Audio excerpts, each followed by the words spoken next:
नमस्कार शेतकरी मित्रांनो, आपल्या शेती ज्ञानसागर या चॅनलमध्ये सगळ्यांचं मनापासून स्वागत आहे. आज आपण एका खूप खूप महत्त्वाच्या हवामानाच्या इशाऱ्याबद्दल बोलणार आहोत. हा इशारा थेट आपल्या पिकांशी आणि आपल्या मेहनतीशी जोडलेला आहे, त्यामुळे त्याकडे अजिबात दुर्लक्ष करून चालणार नाही. चला तर मग वेळ न घालवता सुरुवात करूया.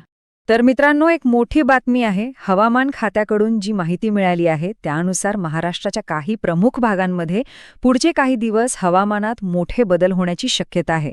ही माहिती खरंच प्रत्येक शेतकऱ्यासाठी खूप आवश्यक आहे. अंदाजानुसार येणारे 3 ते 4 दिवस हवामान खूप बदलणारं राहणार आहे.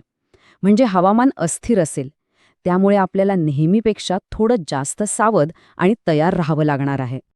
आता तुमच्या मनात येईल की हे अस्थिर हवामान म्हणजे नेमकं काय. अगदी सोप्या भाषेत सांगतो, असं हवामान ज्याचा काहीच भरोसा नसतो. म्हणजे बघा, सकाळी कडक ऊन पडलेलं बघून आपण कामाला लागतो आणि बघता बघता दुपारपर्यंत अचानक काळे ढग जमा होतात आणि पाऊस सुरू होतो, किंवा नुसताच जोराचा वारा सुटतो. यामुळे काय होतं, आपल्या शेतातल्या कामाचं सगळं नियोजन बिघडून जातं. चला, आता आपण हे समजून घेऊया की या बदलत्या हवामानामुळे आपल्या पिकांवर कोणती संकटं येऊ शकतात. कारण हे फक्त एक नाही तर 3 वेगवेगळ्या धोक्यांची शक्यता आहे. पहिला आणि सगळ्यात मोठा धोका आहे तो म्हणजे अवकाळी पावसाचा. हा पाऊस अचानक कधीही सुरू होऊ शकतो आणि यामुळे शेतात कापणी करून ठेवलेलं पीक किंवा उघड्यावर वाळत घातलेला शेतमाल पूर्णपणे भिजून खराब होऊ शकतो. सगळी मेहनत वाया जाऊ शकते. दुसरा धोका आहे सोसाट्याच्या वाऱ्याचा. समजा पाऊस नाही आला तरी जोराच्या वाऱ्यामुळे आपलं उभं पीक, खास करून गहू किंवा ज्वारीसारखी पिकं, जमिनीवर आडवी पडू शकतात. आपण त्याला पीक झोपलं असं म्हणतो. आणि असं झालं की मग मोठं नुकसान होतं. आणि तिसरा, जो सगळ्यात जास्त नुकसान करतो, तो धोका म्हणजे गारपीट. हो, काही भागांमध्ये गारा पडण्याचीही शक्यता आहे. या गारांमुळे फळबागा, भाजीपाला आणि काढणीला आलेल्या पिकांचं खूप नुकसान होतं. जणू काही पिकांवर दगडांचा मारा झाल्यासारखं. बरं, आता आपण हे बघूया की नेमक्या कोणत्या भागांना आणि कोणत्या वेळेत हा धोका जास्त आहे. म्हणजे आपल्याला आपल्या भागाची नेमकी परिस्थिती काय आहे हे समजेल. ही धोक्याची सूचना विशेष करून 19, 20 आणि 21 मार्च या तारखांसाठी आहे. आणि हो, पाऊस वेगवेगळ्या ठिकाणी वेगवेगळ्या वेळी येऊ शकतो. काही ठिकाणी दुपारी 3 वाजल्यानंतर, तर काही ठिकाणी संध्याकाळी किंवा अगदी रात्रीही पावसाची शक्यता आहे.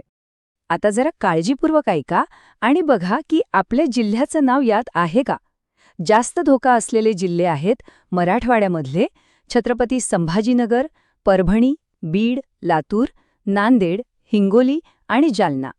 त्यानंतर विदर्भातले अकोला, अमरावती, वर्धा, नागपूर, भंडारा, गोंदिया, चंद्रपूर, यवतमाळ आणि वाशिम. आणि खानदेशातले जळगाव आणि धुळे. या सगळ्या भागांतील शेतकऱ्यांनी विशेष काळजी घेणं गरजेचं आहे. आता असा प्रश्न पडतो की ही सूचना याच वेळी इतकी महत्त्वाची का आहे. त्याचं कारण असं आहे की या बदलत्या हवामानाचा थेट परिणाम आपल्या पिकांवर आणि आपल्या आर्थिक परिस्थितीवर होणार आहे. याचं मुख्य कारण म्हणजे सध्या आपली अनेक महत्त्वाची पिकं काढणीला आलेली आहेत. आपला हरभरा, गहू आणि कांदा ही सगळी पिकं आता शेतात तयार आहेत. आणि अशा वेळी म्हणजे तोंडाशी आलेला घास जर पाऊस किंवा गारपिटीने काढून घेतला तर सगळ्यात जास्त नुकसान होतं. एक गोष्ट पक्की लक्षात ठेवा, काढणीच्या वेळेस आलेला अवकाळी पाऊस किंवा सोसाट्याचा वारा आपल्या वर्षभराच्या मेहनतीवर पाणी फेरू शकतो. त्यामुळे आर्थिक नुकसानीचा धोका खूप जास्त आहे. पण घाबरून जाऊ नका, आपण फक्त धोक्याबद्दल बोलणार नाही, तर त्यावर काय उपाय करायचे हे सुद्धा पाहणार आहोत. चला तर मग, मी तुम्हाला एक सोपी 3 कलमी योजना सांगतो, जी आपण लगेचच अंमलात आणू शकतो. पहिलं आणि सर्वात महत्त्वाचं काम, शेतातली जी काही कामं शिल्लक आहेत ती शक्य तितक्या लवकर, विशेषतः दुपारपर्यंत आटपून घ्या. दुसरं म्हणजे जर तुम्ही पिकाची काढणी केली असेल तर तो माल उघड्यावर न ठेवता त्याला लगेचच सुरक्षित ठिकाणी म्हणजे घरात किंवा गोदामात हलवा. आणि तिसरं, जर माल सुरक्षित ठिकाणी हलवणं लगेच शक्य नसेल तर कमीत कमी त्याला चांगल्या ताडपत्रीने व्यवस्थित झाकून ठेवा.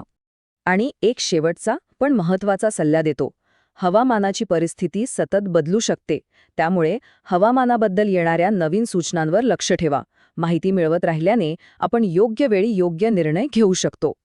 चला, तर आत्तापर्यंत आपण जे काही बोललो त्याचा सार एका वाक्यात पाहूया. ह्या सगळ्या माहितीचा एकच महत्त्वाचा मुद्दा आहे.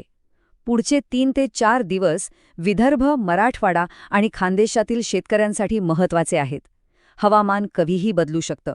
म्हणून आपल्या पिकांच्या संरक्षणाची तयारी करणं हेच आता सर्वात महत्त्वाचं काम आहे. मला आशा आहे की ही माहिती आपल्यासाठी नक्कीच उपयुक्त ठरेल. जर आपल्याला ही सूचना महत्त्वाची वाटली असेल तर माझी एक विनंती आहे. ही माहिती आपल्या इतर शेतकरी मित्रांपर्यंत नक्की पोहोचवा, म्हणजे त्यांनाही वेळेवर मदत मिळेल. आणि अशाच महत्त्वाच्या माहितीसाठी आपल्या शेती ज्ञानसागर चॅनलला सबस्क्राईब करायला विसरू नका. धन्यवाद. जय हिंद, जय महाराष्ट्र.